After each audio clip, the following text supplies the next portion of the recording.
Students, today we will discuss digestive system. जैसा कि आप जानते हैं, life process chapter number first of biology in of class 10th, चाहे आप किसी भी बोर्ड के स्टूडेंट हैं, आपका पहला चैप्टर होता है लाइफ प्रोसेस, जिसमें फर्स्ट पार्ट होता है digestive system. Today we will discuss human digestive system. क्या है ये ह्यूमन डाइजेस्टिव सिस्टम?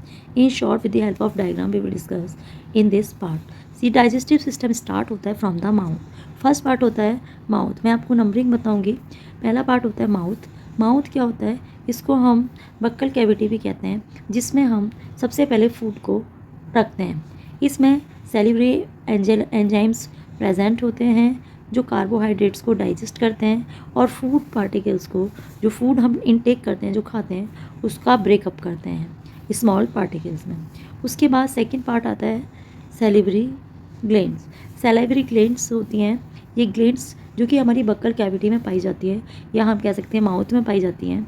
ये मॉइस्चर एंड लुब्रिकेटिंग करती हैं फूड को, क्योंकि इन सेलिब्री ग्लैंड से ये जूस सिक्रेट होता है, या आप कह सकते हैं लिक्विड सिक्रेट होता है जिसको हम सलाइवा कहते हैं। ये फूड को लुब्रिकेटिंग करने और मॉइस्ट करने में हेल्पफुल होता है। एंड जो एंजाइम इसके साथ आते हैं सलाइवा के साथ, लाइक एमाइलेज एंजाइम्स, जो कार्बोहाइड्रेट्स को डाइजेस्ट करने का काम करता है। तो यहाँ से एक क्वेश्चन आपका ये क्लियर हो जाता है कि आपका जो डाइजेशन ऑफ फूड है वो फ्रॉम द माउथ स्टार्ट हो जाता है। माउथ के अंदर सबसे पहले कार्बोहाइड्रेट का डाइजेशन होता है, जिसमें एमाइलेज जैसे एंजाइम्स का पार्टिसिपेशन होता है, which are secreted from the salivary glands. Now your third part is pharynx. Pharynx एक डायरेक्ट्स करती है food into the stomach, prevent करती है चॉकिंग को। ये फेरिंग्स बेसिकली हमारे थ्रोट में पाई जाती है, यानी कि गले में पाई जाती है, जो फूड पाइप और विंड पाइप को एक तरीके से सेपरेट करने का काम करती है। ये हमारे फूड में डाइजेशन को स्टमक में डाइजेशन को पहुंचाती है। नेक्स्ट पार्ट आता है इसके बाद, fourth part is the oesophagus. Oesophagus is also known as food pipe. It is also known as food pipe. Food pipe, इसका काम क्या होता है? सिर्फ ये फूड को कैरी करके ले जाती है, जो फूड का पेस्ट बन चुका है, ब्रेक डाउन हो चुका है, लुब्रिकेटिंग हो चुका है किसके अंदर, बक्कल कैविटी और माउथ के अंदर, उसको कैरी करके ले जाती है अप टू द स्टमक। यहाँ पर इस ईसोफेगस या फूड पाइप में फूड का डाइजेशन नहीं होता है, सिर्फ इसका काम होता है it carries means lubricated food, यानी paste like food from mouth और buccal cavity to the stomach. Okay, now next part is the stomach. Our fifth part is the stomach, which is the very important part from which secretes the from which gastric juice and hydrochloric acid are secreted. This gastric juice and hydrochloric acid, यहाँ से बेटा board में हर बार आपको hydrochloric acid का importance पूछा जाता है, which is very important. आपसे क्वेश्चन आता है what is the role of HCl यानी हाइड्रोक्लोरिक एसिड इन स्टमक या इन डाइजेस्टिव सिस्टम। सो इसका रोल होता है, फर्स्ट इट किल्स, जो HCl होता है ये किल करता है जो अनवांटेड माइक्रोब्स या अनवांटेड पार्टिकल्स फूड के साथ हमारे स्टमक तक पहुंचते हैं, उनको डाइजेस्ट करता है। सेकेंडली, ये फूड के डाइजेशन में भी हेल्प करता है। समटाइम आपने सुना होगा या कभी फील भी किया होगा, जब आप या तो बहुत ज़्यादा फैटी एसिड्स इनटेक कर लेते हैं या फिर ओवर ईटिंग करते हैं, तो आपको एसिडिटी फील होती है, मीन्स आपके को बर्निंग सेंसेशन फील होता है, जो कहते हैं आप हमें एसिडिटी हो रही है। कि वो तब होता है जब इस HCl का गैस्ट्रिक एसिड के साथ सिक्रेशन एक्सेस में हो जाता है, और इसको किल करने के लिए हम एसिड्स लेते हैं, लाइक मिल्क ऑफ मैग्नीशिया, जो कि मैग्नीशियम हाइड्रोक्साइड होता है। उसके बाद आता है हाइड्रोक्लोरिक एसिड के अलावा यहाँ एक्टिवेटेड एंजाइम्स भी होते हैं, जिनका सिक्रेशन गैस्ट्रिक जैसे स्टमक में होता है, और ये कंटिन्यू ब्रेक डाउन होता है यहाँ पे फूड का, और जो किल ऑफ होते हैं अनवांटेड पैथोजेंस, जो अनवांटेड पैथोजेंस एंटर करते हैं उनको किल ऑफ होते रहते हैं। यहाँ पे स्टोर्स होता है फूड, चर्म होता है, और एंजाइम लाइक पैप्सिन एंजाइम। बेटा आपको एंजाइम्स के नाम, amylase enzyme was using for digestion of carbohydrate in buccal cavity. Here in stomach there is a enzyme pepsin. Pepsin enzyme helpful in digestion of protein, जो कि gastric juice में secrete होता है। After stomach ये food कहाँ जाता है? ये फूड जाता है स्टमक के बाद स्मॉल इंटेस्टाइन में। स्मॉल इंटेस्टाइन हेयर, इस स्मॉल इंटेस्टाइन में जाने के बाद के साथ साथ कुछ ऐसी सारी ग्लैंड्स होती हैं जिनमें भी लाइक लिवर और पैनक्रियाज, इनके बारे में हम लास्ट में बात करेंगे। फर्स्ट वी विल डिस्कस वे steps, mouth, then mouth to, उसी के साथ सैलिवरी ग्लैंड, ये भी एंडोक्राइन ग्लैंड्स होती हैं और या एसेसरी ग्लैंड्स होती हैं। मेनली होता है माउथ, माउथ से oesophagus, then stomach, stomach to small intestine. Pancreas के बारे में एंड लिवर और गॉल ब्लैडर के बारे में हम बाद में बात करेंगे। तो स्मॉल इंटेस्टाइन क्या होती है? This is the most important part of the digestive system because in this part maximum digestion of food take place. यहाँ पे ज़्यादातर फूड का डाइजेशन हो जाता है। यहाँ पे प्रोटीन्स हो या फैट्स हो या कार्बोहाइड्रेट्स हो, सभी टाइप के फूड का डाइजेशन होता है। बैक्टीरिया यहाँ पे मेटाबॉलिज्म करते हैं, प्लस न्यूट्रिएंट्स और एक्सेस ऑफ वाटर को एब्जॉर्ब किया जाता है। यहाँ पे सरफेस जो होती है इसकी, उसमें फूड को एब्जॉर्ब किया जाता है।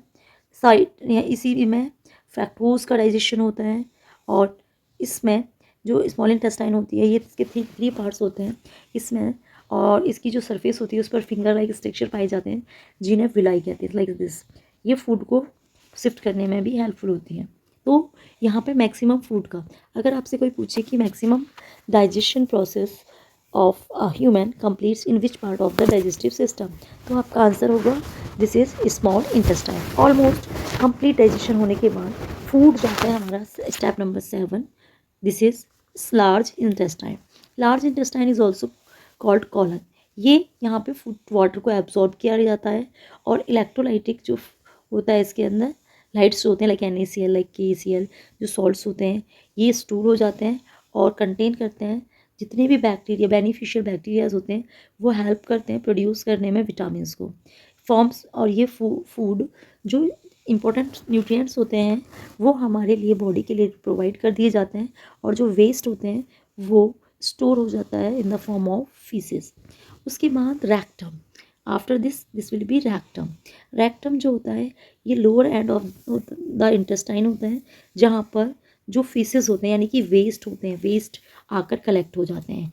और सबसे लास्ट में 9 पार्ट पर आता है, दिस इज एनस। एनस का काम होता है, ये ओपनिंग होती है, जो फीसेस वो बॉडी के अंदर वेस्ट जनरेट हुए थे आफ्टर डाइजेशन, उनको बॉडी से आउट कर देना, बाहर निकाल देना। इसके अलावा कुछ एसेसरी ग्लैंड्स के बारे में हम डिस्कस करेंगे। सबसे पहले मेरे आप एक बार रिवाइज करेंगे। Mouth, oesophagus, mouth is also called buccal cavity, oesophagus is also known as food pipe, then stomach, then small intestine, large intestine, rectum and anus. ये ऑर्डर यानी ये सीक्वेंस भी आपसे क्वेश्चन में पूछा जाता है, वो एग्जाम्स में पूछा जाता है, इवन देन कॉम्पिटेटिव एग्जाम्स में भी ये क्वेश्चन पूछा जाता है। तो आपको याद रखना है स्टेप्स को। इसके साथ साथ हम बात करेंगे एसेसरी ग्लैंड्स के बारे में। ये एसेसरी ग्लैंड्स कौन सी होती हैं और किसका क्या रोल होता है, हम डिस्कस करेंगे इस पार्ट में। पैनक्रियाज क्या होता है? Pancreas is a excretory gland जो कि एंजाइम्स को सिक्रेट करती है, डाइजेस्टिव एंजाइम्स को, बाइकार्बोनेट को न्यूट्रलाइज करने का स्टमक के अंदर, जो बाइकार्बोनेट हमारी बॉडी के अंदर एंटर करते हैं उससे ये स्टमक एसिड को न्यूट्रलाइज करती है। हार्मोन लाइक इंसुलिन का सिक्रेशन करती है जो बॉडी की डिफरेंट एक्टिविटीज़ को, शुगर लेवल को मेंटेन करने का काम करता है। सेकेंड वन हम बात करेंगे लिवर। यहाँ से सबसे पहला ही क्वेश्चन बनता है, liver is the largest accessory gland या एंडोक्राइन ग्लैंड होती है, जो लार्जेस्ट ऑर्गन भी कहलाता है हमारी इनसाइड द बॉडी। इसका काम होता है ये बाइल यानी कि जूस फ्लूइड तैयार करना, जो कि ब्रेक डाउन करता है फैट्स का, लिवर का, और वेस्ट को बॉडी के बाहर फेंकना। जो फूड और एनर्जी मिलती है वो by the digestion of fats मिलती है जनरली, और यहाँ से हमें क्लियर अल्कोहल्स या सेम टाइप्स ऑफ मेडिसिन्स जैसी चीज़ों को भी, और पॉइजनस फूड्स वगैरह को भी बॉडी से थ्रू आउट करने का चांस मिलता है। Stores vitamin and iron also destroy in this part. इसके बाद आता है गॉल ब्लेडर। गॉल ब्लेडर भी स्टोर करता है बाइल को और एंड मेड करता है इन लिवर। यहाँ पे ये एम्प्टीज होती हैं जो कि स्मॉल इंटेस्टाइन को हेल्प करती हैं डाइजेशन ऑफ फैट्स को, यानी कि फैट के डाइजेशन के लिए। और इसी पार्ट में स्टोन्स का भी फॉर्मेशन होता है। समटाइम्स आपने सुना होगा कि गॉल ब्लैडर में स्टोन है, तो यही पार्ट वो होता है जहाँ पे स्टोन फॉर्म हो जाता है जब कैल्शियम फॉस्फोरेट्स एक्सेट्रा डिपॉजिट हो जाते हैं। अपेंडिक्स क्या होता है? एक पाउच अटैच होता है first part of the large intestine, जो कि समटाइम्स एक्टिव हो जाता है, जिससे एक पर्सन बहुत प्रॉब्लम फेस करता है जिसे हम अपेंडिक्स कहते हैं, और इसको ऑपरेट कराना ही पड़ता है। तो ये था डाइजेस्टिव सिस्टम। जिसमें हमने डिस्कस करा डिफरेंट टाइप्स की डिफरेंट टाइप्स की एसेसरी ग्लैंड्स के बारे में, steps which is involve in the digestion. तो यहाँ पे अगर आपको ये वीडियो पसंद आई है तो लाइक कमेंट एंड शेयर करें।